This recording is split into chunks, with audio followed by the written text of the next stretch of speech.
भाजप नेते निशिकांत दुबे मराठी विरोधात बरळलेत। मराठी लोक आमच्या पैशांवर जगतायत, महाराष्ट्रात एकही उद्योग नाही, सर्व आमच्याकडे, मराठी लोकांना धरून मारू असं त्यांनी म्हटलंय। फक्त हिंदी भाषिकांनाच का मारता असा सवाल देखील दुबे यांनी उपस्थित केला। भाजपचे खासदार निशिकांत दुबे यांनी महाराष्ट्र विरोधात गरळ ओकली।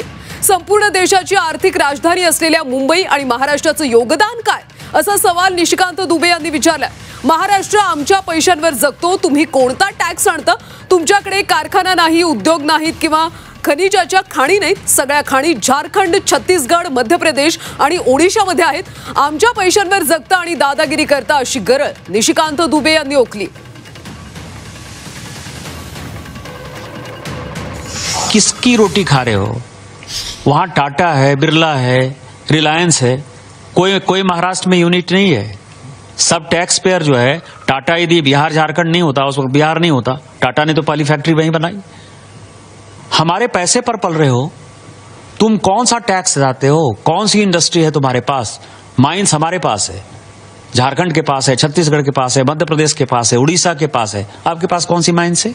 रिफाइनरी यदि रिलायंस ने बैठाई या एसआर ने रिफाइनरी बैठाई तो वो गुजरात में रिफाइनरी बैठाई है। सारी इंडस्ट्री जो है, सेमीकंडक्टर की भी इंडस्ट्री है तो गुजरात में आ रही है। आप जो है लाटसाही कर रहे हो और ऊपर से जो है आप हमारा दोहन करके, शोषण करके टैक्स पेयर करते हो। और यदि आप में ज्यादा हिम्मत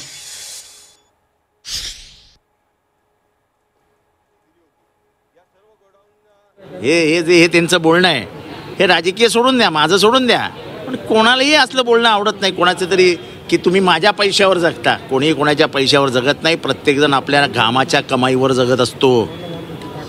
आणि मुंबईत योगदान, मुंबईच्या आणि महाराष्ट्राच्या प्रगतीमध्ये योगदान सगळ्यांचं आहे। माझ्या भाषेत सांगायचं झालं, ज्यांनी ज्यांनी माझ्या आईच्या भूमीवरती स्पर्श केला आणि ही माती कपाळाला लावली, त्याचा इथे उद्धारच झाला। या मातीची जादूच काय और आहे। तुमच्याकडे लावा ना पैसे। निशिकांत दुबे ज्या राज्यातनं येतात त्या राज्यामध्ये का पैसे गेले नाही?